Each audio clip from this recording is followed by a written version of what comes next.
All right. Welcome back to the Forfeit Fatherhood podcast, a podcast for fathers by fathers, where we talk about the four pillars of fatherhood, which are faith, family, finance, and fitness. And I have a guest with me today. I know you guys are always excited about the guests that I have on. Not that you guys don't want to hear me talk, but but it's always nice to have another dad on to get his perspective on fatherhood and his fatherhood journey. Today, my guest is Nick Adams. Nick, how you doing today? I am fantastic, Rod. It's great to be with you. Yeah, I'm excited. That's a fact.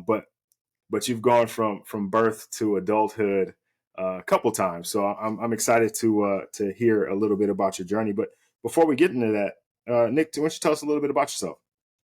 Well, I am, as you alluded to, a father of four. I have two adult children and two children who are in middle school. I'm an entrepreneur. I've started multiple businesses, everything from nonprofit organizations to churches to businesses. And now I am an author. So I've got a variety of things that I've done occupationally and those kinds of experiences. So what made you get into authoring? Like what was the transition? What kind of happened there? Yeah, um, it was really fascinating. I have, as I said, I have several different businesses that I've worked with, and as I've been working in business, I would find myself sometimes saying to the people around me, this particular employee has got a lot of potential. He's a really good guy. I like him a lot. It's just that he was raised by wolves. Like he just Hmm. didn't have the skills of life that he needed. Not even work skills, just life skills. Couldn't connect with other people, couldn't manage his home, couldn't manage his finances. It was always a disaster, which then kind of bled over into his work world.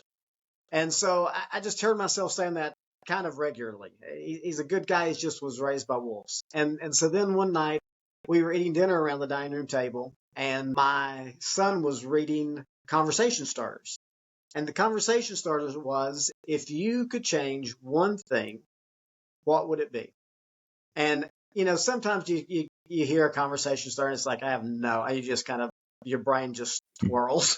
But Right. as soon as he said that, I mean, immediately I thought, man, if I could change one thing, I would create a world of effective fathers. And that became the beginning of the journey to writing this book, being the dad you wish you had, five stones for effective fatherhood. And it triggered that of, I really do want to change the world by helping fathers be more effective. And so that was the beginning of the journey. I like that. And it's always interesting how these things happen, right? Like there's just like this almost like an aha moment, right? Like it just kind of Absolutely. sparked for you. It's funny. The Raised by Wolves thing is something that I say to my wife all the time. She's an amazing person, amazing person. And I'm not just saying that because she'll listen to the podcast and she'll get me later for not. But I always tell her she was raised by wolves because her dad worked and her mom worked, so it's her and her brothers, and so because they're always working, they're kind of not raising themselves, but they're kind of left to their own devices often. Right. And with two older, well, she has an older brother and younger brother, but with two boys in the house, boys are boys, right? We're wild and we're crazy, and so I always tell her like, man, I'm so amazed by who you became because you were definitely raised by by wolves. That's hilarious. But yeah, and her dad, I've said this to him before too, and we joke about it all the time. And I call him the alpha wolf because he was there obviously and present and doing all the things that a father should do, but because he was trying to provide, he wasn't able to be there maybe all the time that he wanted to be, and so he was kind of depending on everybody to do their thing. And I'm like, man, you got so lucky. That's awesome. That's great. But let's I really like what you said though, an effective father. What do you mean when you say effective father? Because I think that's something that's really, really important because there's a lot of us that are fathers or just become fathers. And there's some of us that are doing fathering really well and some that aren't. But when you say effective fathering, it sounds like you have something specific there. Yeah. I mean, to me, what I'm thinking of when I say effective fathers is that you are able to take a child. I was talking to somebody recently and they said the goal of fatherhood is not to raise children, it's to raise adults. I thought that's a great sentence. Bingo. And when I think about effective fatherhood, that's really what I'm saying is that you're able to, in a healthy way, help a child navigate the path from infancy to being a healthy adult, that is able to interact in the world in a healthy way and to make an impact on their culture and society. Yeah, I like that, and I've heard that before, and I've said that before. Is that we a lot of times we look at our children and we see them as children, and we don't realize that they are adults, and the adults that we work with, that we interact with in society, were once children, and Yeah. so if Yeah. we don't raise our children to, we aren't raising our children to be children, right? We're raising them to be adults, and so we have to give Absolutely. them the characteristics of an adult, the understanding that an adult needs to have. And there's a very delicate balance of doing that, right? Because you don't want to, I mean, a lot of it as a child, they just don't understand it, right? They have no context to it. So you can't treat them completely like adults, but you do have to install some of those intangible things that they'll need as an adult. Yeah, for sure. And I think, Yeah. a big piece of it is to understand where that child is in the growth process and then interact with them where they are, giving them the tools they need for the future. So that, one of the things that I talk about in the book and I think is so important is to understand that there are stages of childhood. And in each of those different stages, as dads, we have different roles. And so to be an Hmm. effective father, you got to understand what your role is at each age that child is, and then give them the support or the instruction or whatever it is that they need at that age to help them grow into adulthood. I'm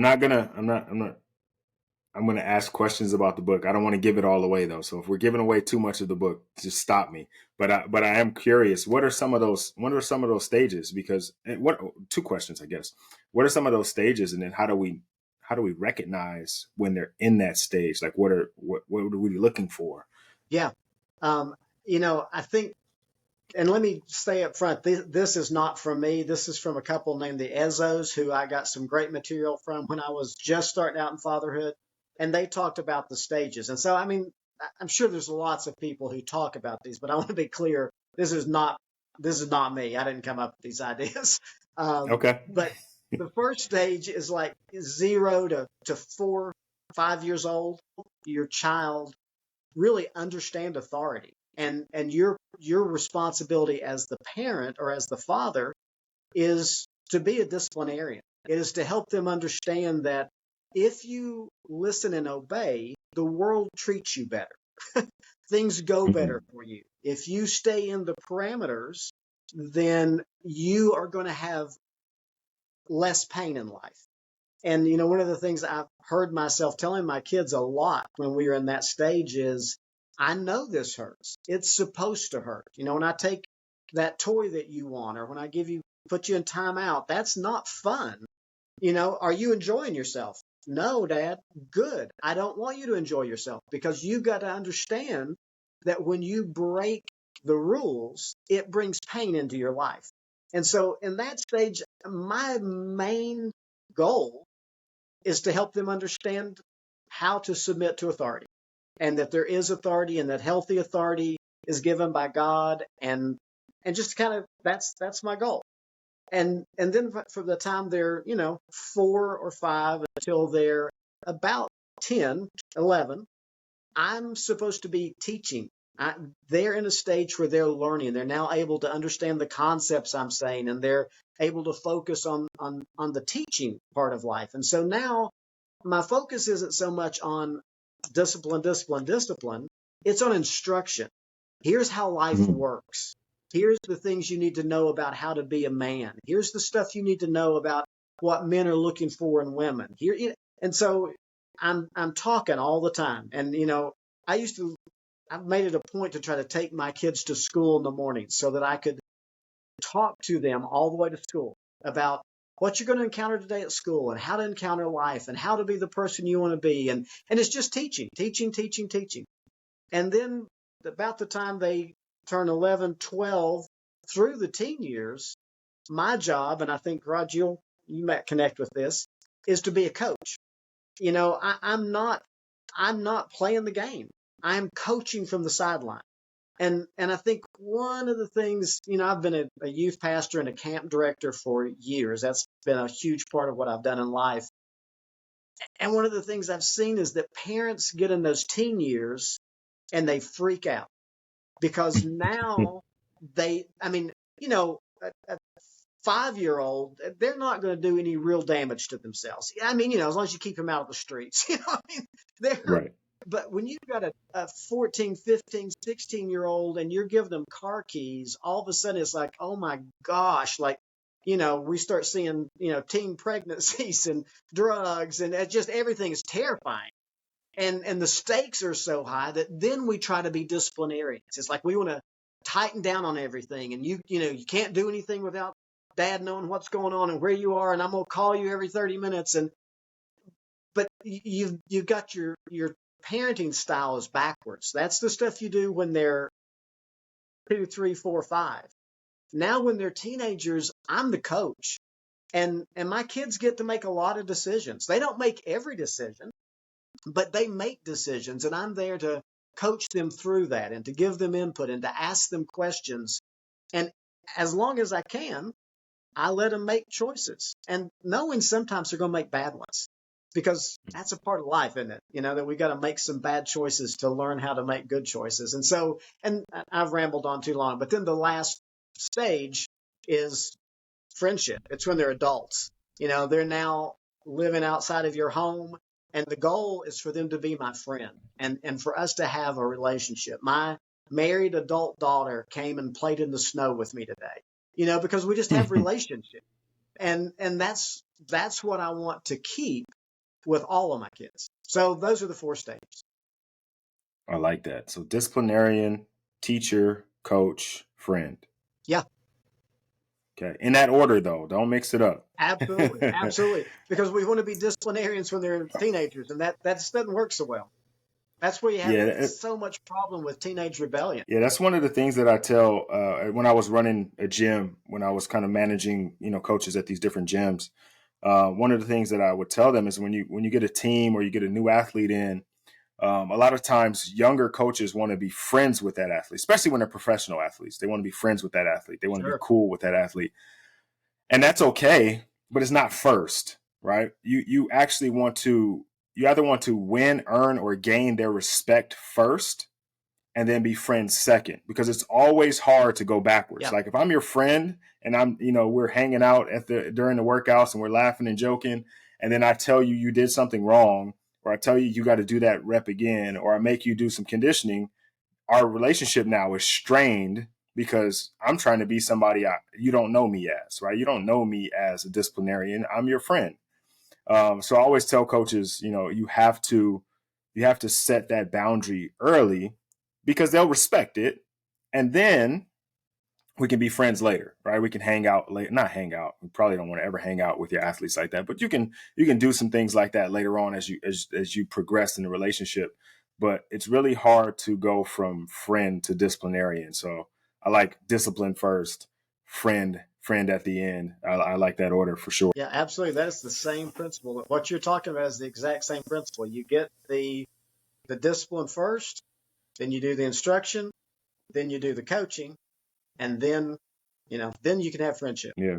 So I know some people are kind of wonder this, and I know that there's some crossover between teacher and coach, right? I know you mentioned being in the game and not being in the game. But what would you say is the difference between the two? Because I know coaches teach, right? We instruct, we guide, we lead. And I feel like sometimes teachers do the same thing. So what would you say is the delineating factor between the two? Yeah, I think you're absolutely right. Coach has to teach, but the majority of the base work of your teaching has already happened when they're a little bit younger.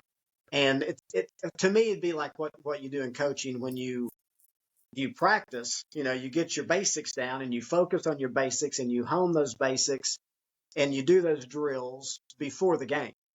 But when you get into the game, it's not the time to start practicing. It's the time that the coach is going to yell from the sidelines, But you're not actually. He's not going to pull you out and tell you to do some kind of basic skill that you're trying to learn. It's too late for that.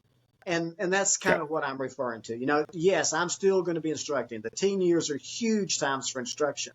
But if I think of my instruction more as I'm going to give them permission to start making some of their own choices, and I'm going to give them more freedom, and I'm going to teach, and I'm going to speak into it, and I'm going to coach from the sideline, that's the differentiation for me. Okay, that makes sense. That makes sense. So in the teaching phase of it, you're kind of laying the groundwork. You're giving them, like you said, the Yeah, fundamentals of okay, these are some of the things that will happen in the game, which is happening a couple of years from now. And I'm kind of teaching you how to move and how to adjust and how to advocate for yourself, or maybe how to, do whatever it is you need to do. And then the game comes. We're talking about these teen years, and now you've got to go do it, right? And if you make a mistake or you have a question, you can always come to me and ask, and I'm gonna right. help you out. But the decisions are yours to make, because I've given you context to make those decisions. I've taught you, that, or at least told you that these things may come up, and I told you how you can react to them and what may happen. Okay, that makes perfect sense. I like that. I like that, Yeah. because I was wondering myself the difference between the two, but that makes it really, really clear. So I hopefully guys get that. Yeah, I think and it's super important, to when they're in that teaching phase, it's really not the time that I'm going to let them decide a whole lot of stuff for themselves. I mean, by the time a kid is, 5, 6 to 10, I'm still making a whole lot of their decisions, as to where they can go and what and how that looks and how long they can be there and when they're going to bed and what time they're going to, get up in the morning. They're making a lot of those decisions. I've got a middle school son, and he told me the other day he fell asleep in class, and I'm like, well, Bud, you're probably not going to bed early enough. And he's like, well, I went to bed early. And I'm like, okay, that's cool. Because he gets to make that decision, within reason. Now, if I found out he's staying up till 2 or 3 o'clock in the morning, we'd have a little conversation. There'd be time for some instruction, but within reason. Okay. He said he was in bed by 10. That's not too late, but maybe it is if you're still sleepy the next morning. That's how you can kind of judge that. So that's what I consider coaching, is I'm letting him make a choice that's not life altering. It's not going to destroy his academic career. He got in trouble at school because he fell asleep in class. Okay, that's good. Now you know how that feels, but it's not going to destroy anything. And then I can kind of still leave him a lot of liberty to make choices like that. Yeah. Okay. I like that. I like that, because it gives them, especially in those teenage years, because they're getting pretty close to being adults, where they're going to have to make a lot of those decisions on their own, and they're going to have to, be responsible for the repercussions of their actions. And you're kind of giving them a taste of it now, and Absolutely. letting them kind of deal with the consequences of what they've done. And then, like in your example, him falling asleep. Now he knows, like, man, maybe I can't stay up. Like, I thought 10:30 was a good time, but maybe I do need to go to bed a little bit earlier.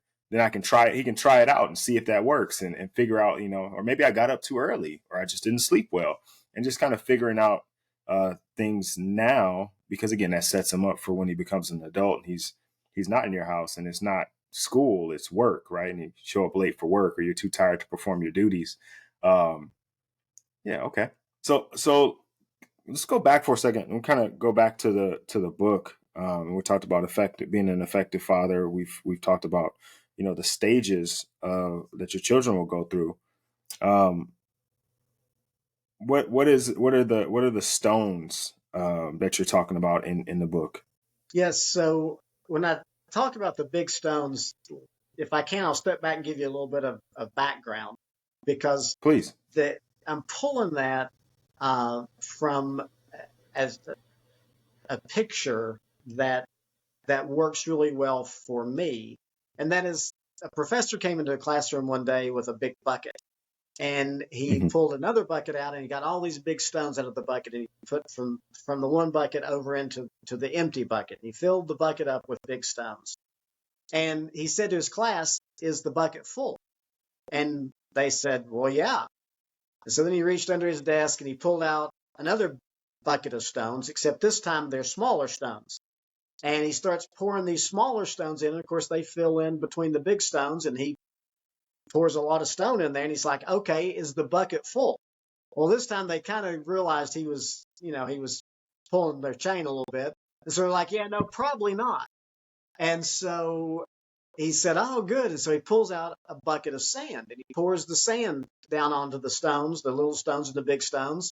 And he's like, is the bucket full? And they're like, no. So he pulls a bucket of water up out from under his desk and he pours the water into the bucket. He's like, is the bucket full? And they're like, yeah, the bucket's full. And so typically that story is used to talk about time management. I got that from Covey, and he uses it to talk about how to manage your time. If you put the big stones in first, then you can put other things in around them. If you don't get your big stones in first, then they just don't fit in your day. And so I'm taking that analogy and applying it to fatherhood. That if you could get all kinds of you know, I've listened to people give you like 21 things to do to be a fantastic father, or 101 things to do with your daughters, and it's like, gosh, I wish I was that smart, but I can't remember 101 things to do. I can't remember 21 things. I'm gonna do really well to remember 2 or 3 things, and that's really kind of the essence of this book. Is you may not be able to remember all the little stuff. You may not do everything just right. But if you can get some of these big stones in your fatherhood bucket, you'll be okay. And so when I talk about the 5 stones, what I'm really saying is focus on the important stuff. And then you can fit other things in there. I'm not saying that stuff isn't important, but there are some big things that are really important. And if you get it right, your fatherhood's going to be good. It can always be better, but it's going to be good. So when I talk about the 5 stones, that's what I'm alluding to. And then the 5 stones that I have in the book is the power of being is the first one. And it's just that, gosh, one of the things I want every dad to know is you have enormous power just because you're dad. And you don't have to be amazing. You are amazing because you're dad.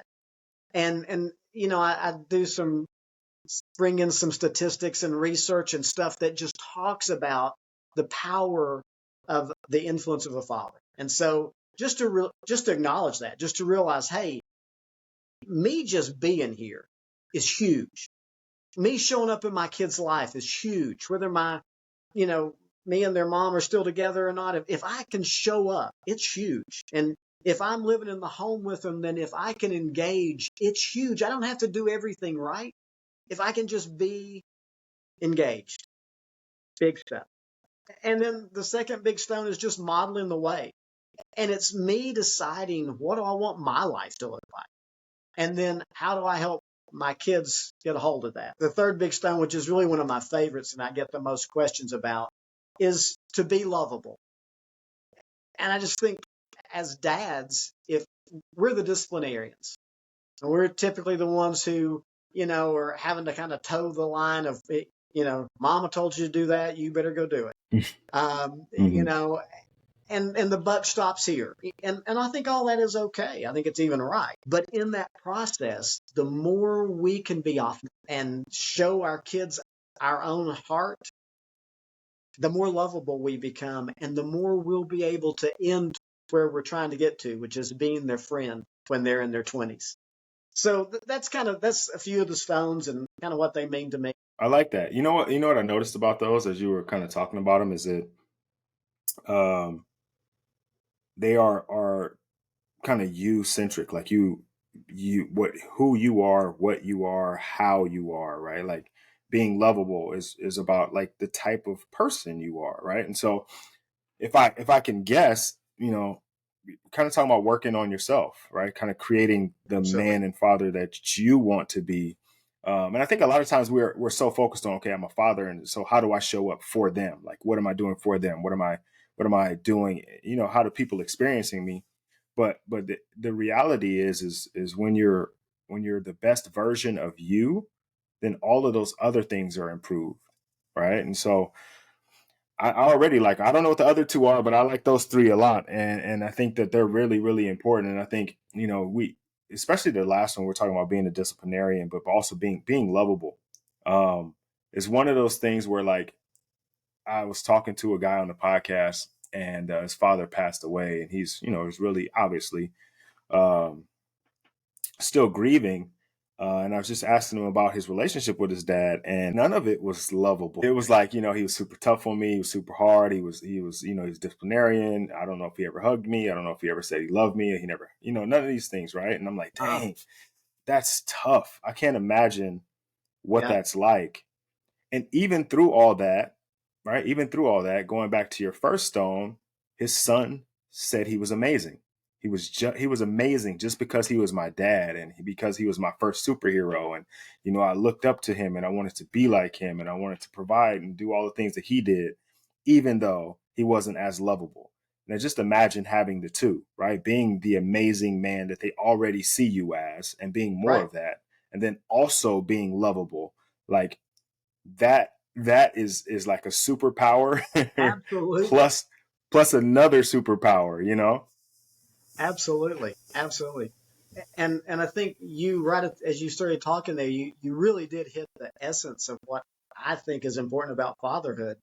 And it's not what am I going to do with my kids, for my kids, how it's who am I going to be?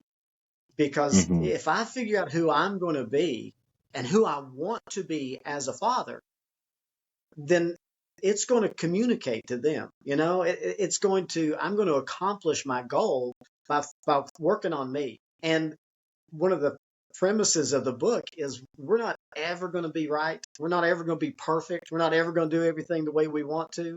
But if we're making progress, if we're becoming a better version of ourselves every day, man, that's gold.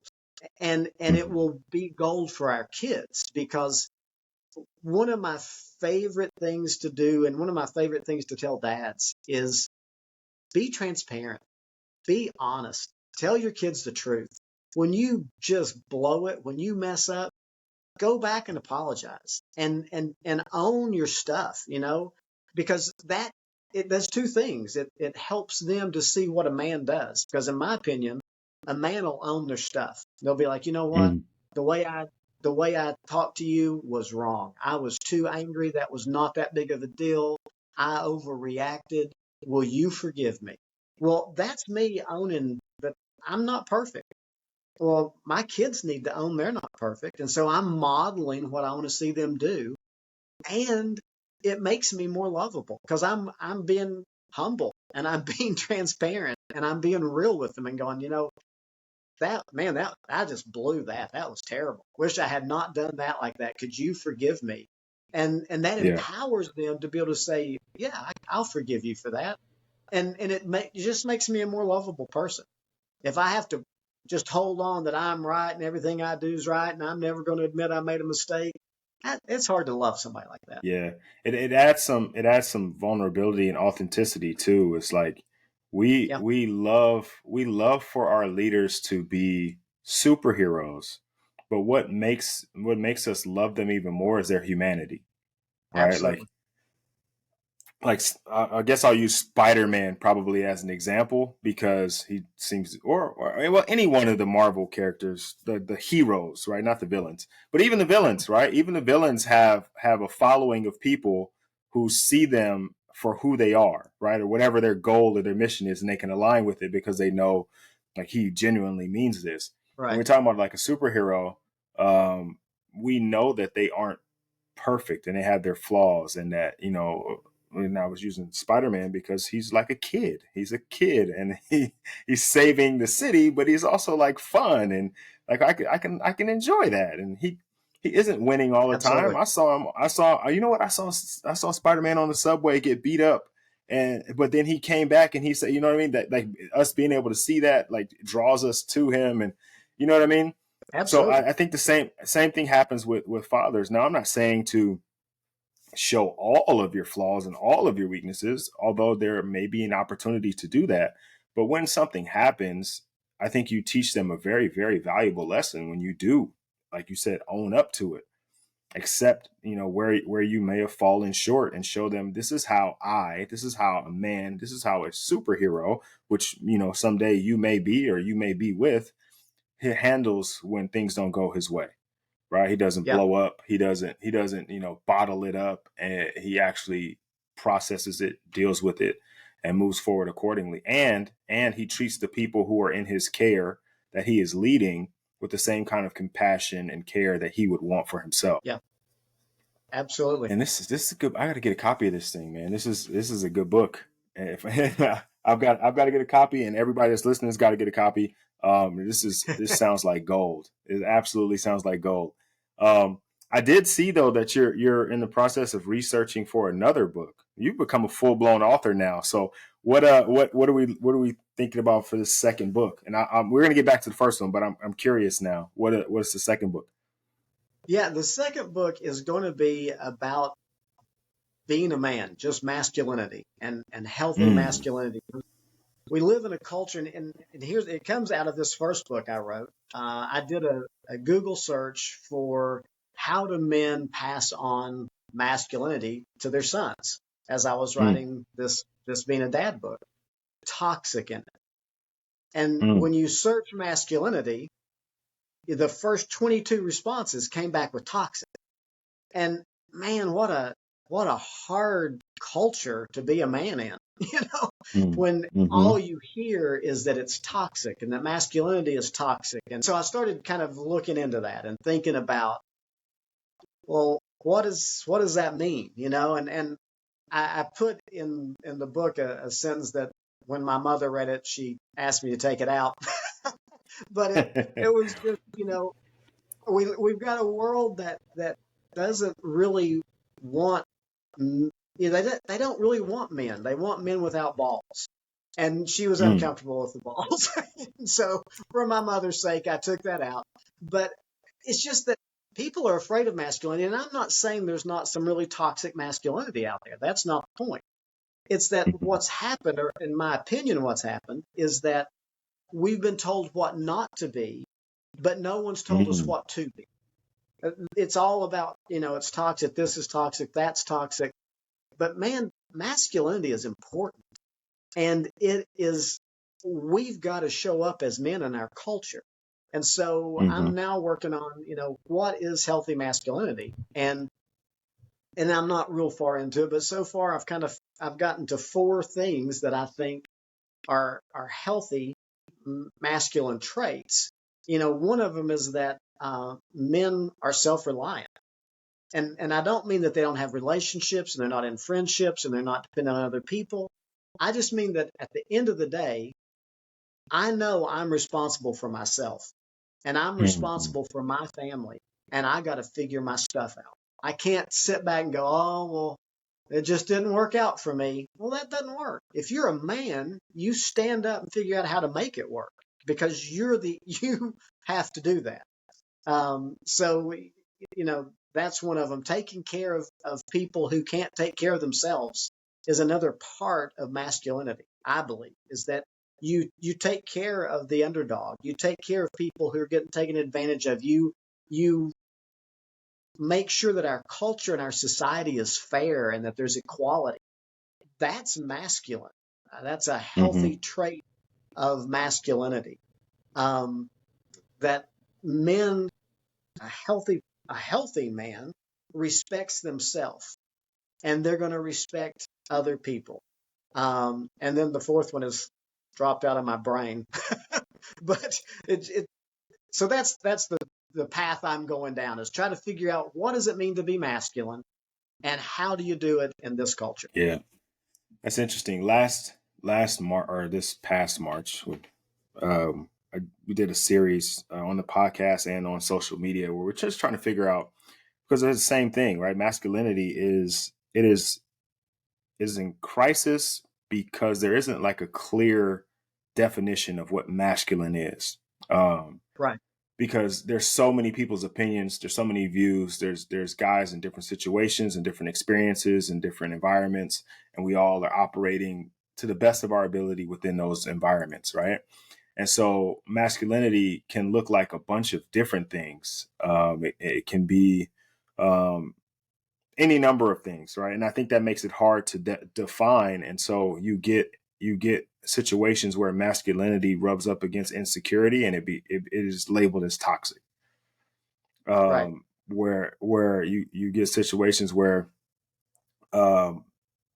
a masculine trait is used when maybe a more or less masculine trait could be used in that particular. So I don't want to say feminine trait could be used in that, but maybe a less masculine trait could be used in that form. And so people are like that's toxic. Like you can't be aggressive in a situation. This situation needed nurturing, and you were aggressive. That was toxic for the situation. Right. I think masculinity, to some degree, runs on a scale, and there's some things that are higher Sure. up on the scale that are really really masculine. Some things that are a little lower on the scale that maybe could be considered feminine energy or whatever. But I think that makes it hard for people to define. And I think when we get into situations where masculinity is all you have, masculinity becomes toxic. Right. And that's unfortunate, because as you mentioned, we aren't in a situation where fathers are passing down or explaining to or teaching, coaching what masculinity is for their sons, or didn't in the previous, I guess, generation, because this generation is struggling with it. I don't know. I wasn't in the last generation, so I don't know. But I know this generation is struggling with it. And I think we lack some of the rites of passage that we maybe got in previous generations that allowed us to have a better grasp on masculinity and how we operate as men. So Yeah. this book And isn't out yet, but I think this is going to be really good. yeah, and I've gone back because I think a lot of what you're saying is so important. It's everything is in flux, and there are a lot of things that need to change, Mm-hmm. and then a lot of it is cultural, and I'm trying to think of masculinity even outside of the American culture, like what, because really to be masculine should not just be to be American or to be, um, Indian or Hispanic, or there should be some parts of masculinity that go past all of that. And so I've gone back to Aristotle and Socrates and just try to go way back and look at the knights and what the ideas that they had for what was masculine, and try to pull all that together. And the one that I missed just a minute ago, which I think is really important, is self mastery. That a man is Mm-hmm. able to master himself. That you aren't a man if you can't master you. And so you respect others, you respect yourself, you self master, you live justly in the world, and then you're kind of self reliant. And I think those are just four big pillars of what it looks like to be a man, and how to flesh that out then is kind of what the book's going to look like. Yeah, I like that, and that's definitely a necessary book, because, like I said, we spent the whole month of March um, through various, like I said, lives and podcasts and interviews, and like guys were sending me like emails and text messages and DMs, and by the end of the month, not that I was more confused than when we started, but we still had just like a bunch of wide ranging definitions and ideas and thoughts of what masculinity is. There was some core pieces, and the stuff that you mentioned were definitely in there. And those are things that I think are really, really good and should be continued to be pushed. So I'm glad you're writing about them. But there was just so much kind of fluff Is that around podcast what. available? Can I go back, and are those still available? I'd love to listen to them. Yeah, they still are. They still are. You have to go back and look at March. The lives I haven't. You know what's funny is I recorded those lives, and I think you could take a live off of Instagram and just like Okay. download it and save it. So I'll try that. I'll try to put it on there, and maybe I'll just send them over to you, so I'd love you to can hear get that. them. That sounds like interesting stuff. Yeah, yeah. So do you have an idea of when that'll be out? Or are you still pretty early in the process I'm still of pretty writing? early. Still pretty early. Okay. Just doing Okay. research. Still hadn't even started writing. No pressure. No pressure. You take your time. That's a heavy load to lift. But It I'm no glad kidding. that somebody, and there's obviously other books about the topic, but I'm glad that somebody like you is going to take it on and kind of give us your perspective with research, not just your opinions. I think there's a lot of books that are opinion based, and that's cool, right? Everybody's opinion is valuable. Right. But some research and some facts and some things that support that and help that out, I think are really, really good. I'm looking forward to it. It should be it's going to be a process, but it's a fun process. Let's go back just a little bit. you've got four kids, right? And That's correct. your oldest is 24. Is that correct? Oldest is 24, and then I've got a 22-year-old and a 13-year-old and a 12-year-old. Okay. Mixed boys and girls. My two oldest are girls, and my two youngest are boys. Okay. All right. So that good. Or that's perfect. All right. So, this is my question: is I only have girls. I know there's a bunch of guys listening that have mixed or boys and girls, and um, as far as the journey of fatherhood, and you're still, you're in that midway point with the boys, but this is kind of comparing that time frame from birth to middle school, 13, 14 years old. What are, if any of the differences that you see in terms of raising them the way that you raise them? Is there do you do things differently with your boys, and maybe, and then obviously times have changed, but do things differently with your boys than you do with your girls? Or are you still kind of following along that trajectory and kind of, teaching, coaching, that kind of thing? Yeah, I think it's, to me, every child is different, and my interaction with each child is different because they have different needs. And so the big stones stay the same. There's certain things that I do.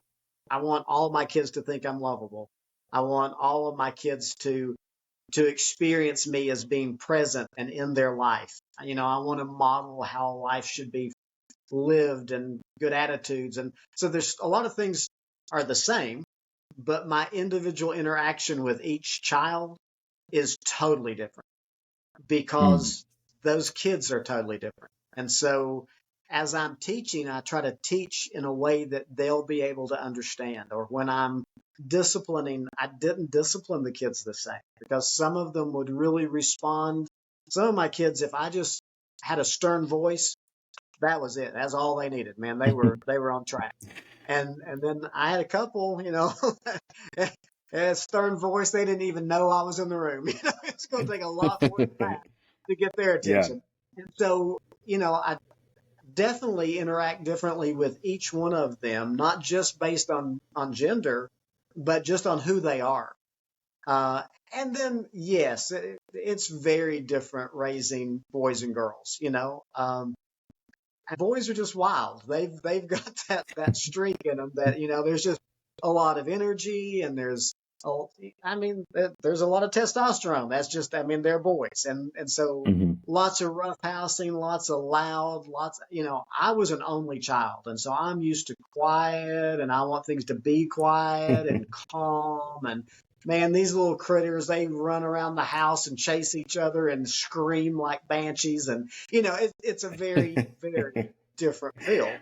Um, but the principles are the same, and I think that's the thing you got to hold on to is what are the things you're trying to accomplish, and then the way you actually do it is going to change with each child. Got it. Got it. Okay. All right. I'm just curious because, I wonder if, obviously, like you said, some of those transitions are the same, but every kid is different. And I think a lot of guys struggle with that as well because, I have to show up as this guy for this kid and this guy for that kid. And, when you have multiple kids, it becomes like, not that you have different personalities, but you've got to be these different versions of yourself in different situations.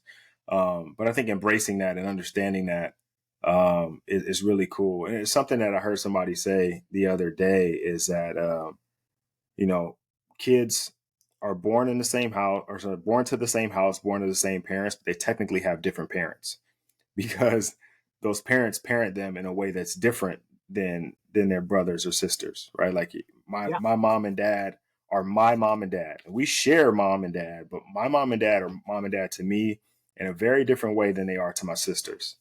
They right. and even to this day, even as adults, like my relationship with my father, and it's funny to see it happen, like to see, because now I'm aware of it as I'm older, right? And when I was a kid, it was like, oh, that's unfair.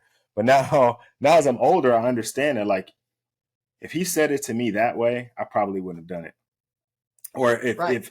if that was the disciplinary tactic that he used on her, it wasn't going to go well, and so I can see it now as an adult. As a kid, I was like, man, that's so unfair. You're so nice to them. You let them get away with everything. You're so, you're strict with me. But I understand it as an adult, and now my dad's just soft. He's a pushover with the grandkids. He does whatever they want him to do now. But so I'm like, man, if I'd had that dad, I don't know what I would have been doing myself. But I understand it all now. Especially now in this fatherhood space, as I'm exploring more and learning more to be a better father and to help fathers be better fathers, I can really see it. But I was curious, what your experience was with it.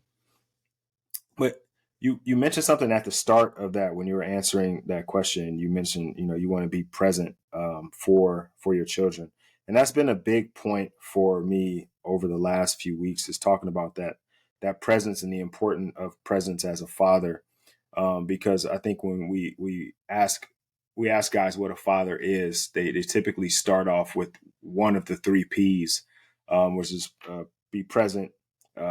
And that's not normally the first one. It's normally protect, provide, or provide, protect. And then presence is somewhere along the line and maybe not even getting mentioned. While I think it might be one of the most important and most impactful ones. How was you going about, making sure you're present as, you're running businesses, you're doing all the different things that you're doing to, provide? How are you also making sure that you were present? Yeah, I think that is so important, and it's so easy for us as men to blow past that. I mean, I think most men aren't real good at connecting on.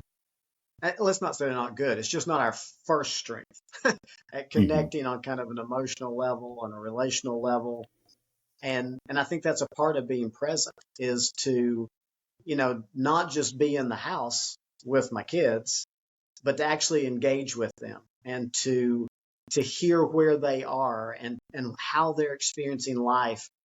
And it's so easy to come in from a hectic day and you had trouble at work and traffic on the highway and you get home and you're frustrated and you're still kind of jacked up and you just miss where your kids are emotionally. And so one of the things I've always, I mean, it sounds simple, but I've just tried to be aware of that, you Mm-hmm. know, I need to know where they are so that so I can connect with them. They can't understand where I am. They're not going to understand the stress of my day. It doesn't help to say, "Oh, Daddy had a hard day at work today. You know, I'm sorry," or "Give me a little space," or they don't get it. They don't have the experience to know what that means.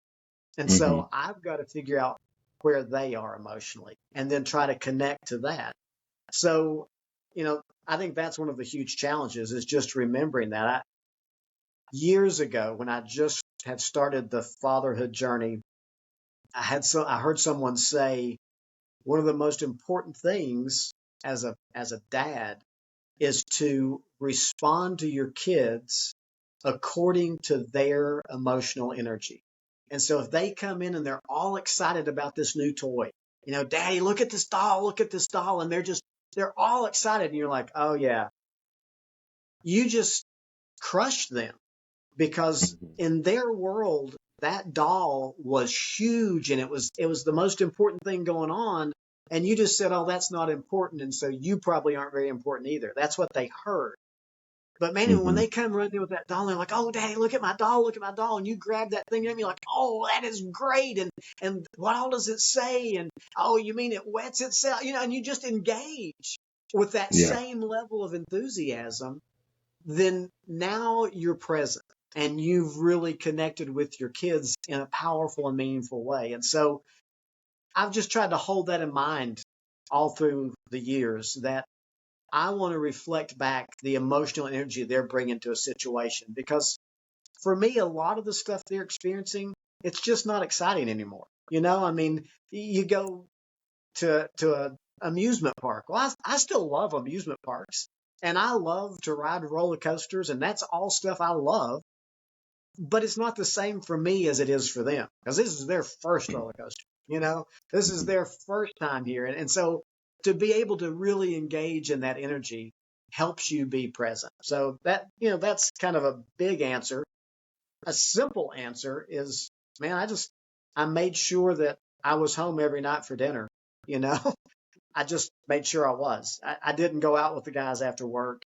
I always, I mean, really every night, always came home and had dinner together as a family and was with my kids. I was physically present, which gave me the opportunity to be emotionally present. Beautiful, beautiful. Well said. Well said. The long and the short version, very well said. Um, there's something that, this is kind of in something that you said, something that my wife came up with during the pandemic. We were both, everybody was, I'm in California, right? So everybody it was locked down, Right. right? You couldn't leave your house. There was a curfew. Everybody's home, but we still had to work. So we're both working from home on computers. She's in the office. I'm in the living room, or vice versa. And she came up with this idea of the mental commute, because typically you work outside the house, you have time to decompress on the way home. But when we're Right. working in the house, like I step out of the office and life is right there. Like it's meeting me at the door. And I have literally no time to separate from whatever chaos happened at work and what's happening at home. Yeah. And so she came up with this idea of, once you're finished with work, you close your computer, you take 5 minutes, 10 minutes, whatever you need, and you're going to take a mental commute, right? You got to mentally get out of that space. And so that That's when you awesome. open the door, you can greet your family as the person that you want to be. That's great. When we went, and it worked amazingly for us, amazingly. And then because everybody knew, right, we explained it to our kids of what that was. Like they knew that, if they came in before I finished work, I hadn't yet taken a mental commute. So I was still work dad. I wasn't home dad. So Yeah. they had an idea. But then once everything, kind of went back to normal and we're going back to work, um, we lost that for a second, because, we get into our cars after work and we don't just shut off, all the work things that are going on and maybe all the stress and then you get into like you say, you get into your actual commute and there's traffic and it's stop and go and people are honking horn. I live in Southern California, so traffic is terrible almost all the time. And Right. so that's stressful. And then you get out of your car, you walk in the door, and life hits you, right? And that's tough. And so, and it's funny because I see guys do it, and it's probably not the same way. And you'll hear about it or hear people do it. Is, you get home and you sit in your car for a second before you get out. We Yeah. do it with an intention, right? We have an intent when we do it, though. When I come home, I pull into the driveway, and it's not as long as it used to be. I might take 30 seconds to a minute and just breathe and clear my head, get my thoughts together. Because as you mentioned, when I walk in the door, and this doesn't happen often because I typically pick my kids up from school, but coming home at night sometimes, they're going to greet me with a certain amount of energy, especially if they haven't seen me all day. And if I drag my tail in here and I'm tired and exhausted, what I'm going to be saying to them without saying it is, what your excitement is not that important to me. Like you said, you're not that important to Absolutely. me. And eventually they just pull away. They don't want Yeah. to be told that, as that, like nobody Right. wants to be told that. No one wants to feel that. And so fellas that are listening in your life, however that situation works, you have to figure out how to separate or disconnect so that you can match the energy that your family is bringing you, so that they feel loved and appreciated and enjoyed by you. And I always say, be interested in the things that they're interested in. You're right. I get, as I've gotten older, I'm starting to get like motion sickness on rides. Like I've always, like the teacups and like the spinning rides, Oh, they've always killed me, right? So I avoid those like the plague. But now, like some roller coasters, like we'll get off and I'm like, oh, I'm ruined for the rest of the day. but but my kids love them. And so I'm like, okay, I'm yeah. gonna take the sacrifice. All right, let's do it. Just 30 seconds of roller coaster, and then I need to get like a ginger ale because my stomach's gonna be messed up. But we're doing this thing because you're excited about it, and I want you to have the experience of like the fun that you're having. You're getting to have fun with dad, and that's a memory that's going to be Absolutely. cemented in your life forever. Um, Yep. because I could definitely be like, no, get on it yourself. Dad's sick. Or no, we're not getting on because dad's going to get sick. I'm not getting on the teacups though. I'm not doing that. Hey, I'm I'm with. not. Yeah, the tilt-a-whirl thing where we're all stuck to the side. No, I'm not Yep. doing that. You Yeah. can get on that with your friends and you guys can throw up on each other, but I'm not doing Yep. it. I'm with you, Rod. I'm totally with you on those.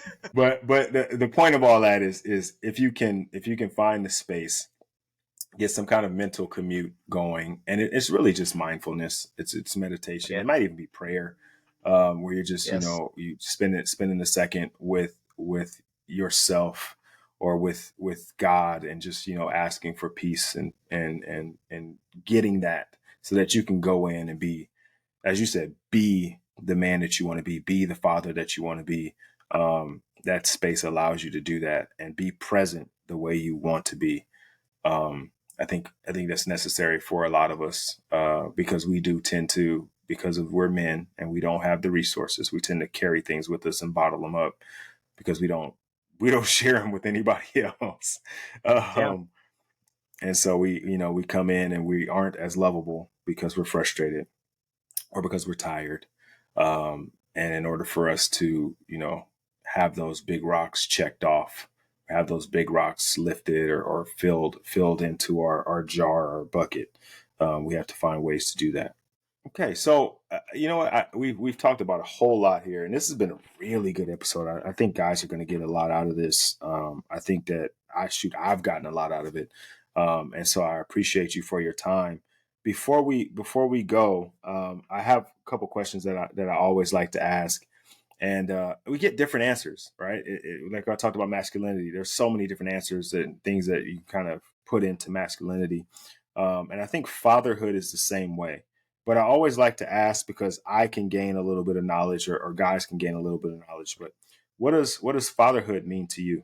I think I think that's such a great question. But I think for me, fatherhood is an ongoing relationship from birth to probably my death, of mentoring, guiding, loving, supporting. I think those are that's the big thing I'm trying to do. I want my kids to always know that I'm there. I tell them all the time, I will always love you. I may not always Mm-hmm. like you. I might not always like your choices, but I will Mm-hmm. always love you. And I'm a safe place. There's not anything you can't say. This is a safe place. And so I want them to feel emotionally supported. I want to always be able to be a person that's trying to mentor or coach or guide or teach, so that they can be the best version of themselves. And then, you know, like I've said earlier, in the end of it all, I want to have lifelong relationship with my kids, and I want to go the distance with them. That they can do things I don't like, they can make choices I don't agree with, but there won't ever be that time that there's something that'll keep me from being able or being willing to be in a relationship with I don't know if you've heard of Simon Sinek. He's like a you. Yeah. leadership guru. He talks about, I think in his latest book, or it might be the one before this latest one, he talks about what he calls the infinite game. And he Yes. talks about parenting being like the primary example of that, because there is no halftime. There's no end of game, right? If there's end of game, you can kind of judge how well you're doing or kind of keep score on it. But because there is no end of it, it's kind of like you're always in a quest to become. You're always becoming, or you're getting better at, or you're doing things. I think fatherhood is that way. And I know you mentioned, Absolutely. until the end of your life, but the reality is it goes far beyond that, because my daughters have never met my grandfather, but I have definitely shared things that my grandfather taught me, right? Or old sayings, or things that he used to say. I'll say them, and I'm like, dang, that's my grandfather parenting my kids through me. Like that. That lasts Oh, that's forever. great. You know what I mean? So Oh, that's why that's I say great. Yeah. when you become a father, you're a father forever, good or bad, Yeah. right? If you aren't doing this thing Absolutely. right, people are gonna say, "Oh, my great grandfather was a terrible man," Yeah. Yeah. um, and it, because you're always going to be someone's father, right? Like even several grandfathers down the line, you're like, that was my great great grandmother's father. And so you have to take it with that weight, is that you're going to be a Right. father for eternity. And how do you want your story to be told? That's Yeah. that's gold right there, Rod. And that It really is. I think because that's so true that my grandparents and my dad are still living, through me and Mm-hmm. the things I say and the way I think. And that's the power of being a father is that you are going to impact and affect your children long term. Yeah. Yeah. Okay, I got two more questions for you, and it's kind of a two-part question. You're an author now, and you kind of already have done this. So this is kind of like you got a cheat sheet on this one. But if you had a message, if you had a message that you want to give all fathers, what would that message be? They say you're writing a new book. What would that be? I think we've been all over it today. I think the big message that I want to give fathers is you are more important in your kids' lives than you realize, probably. And in a Mm-hmm. culture that tells you that men aren't very important and masculinity is toxic and all the ways you can screw up and all the bad things you can do, in that kind of environment, incredibly important to your kids. And Mm-hmm. your interaction with them has the power to change the world. It's going to change their life, but as all of us engage effectively with our kids, it'll change the world. And so I think that's one of the messages is just, man, you're important. And it's not, gosh, you're important. You better not screw up. That really isn't my message. My message is really, gosh, you're important, period. Mm-hmm. And so because you're so important, here's some things to think about. Here's some ways that you can make sure and use that power, that superpower for good. You're important.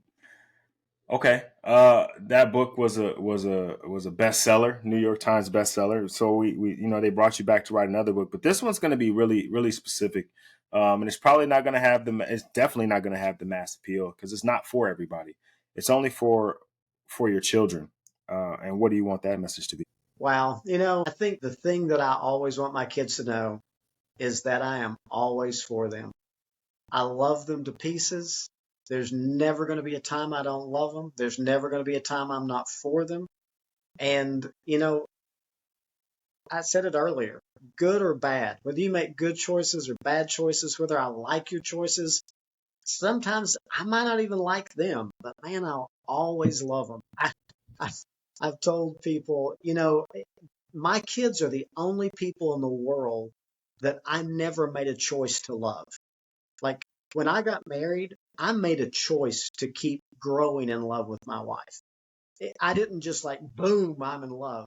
The first time I saw my firstborn, I can't tell you how overwhelmed I was with love.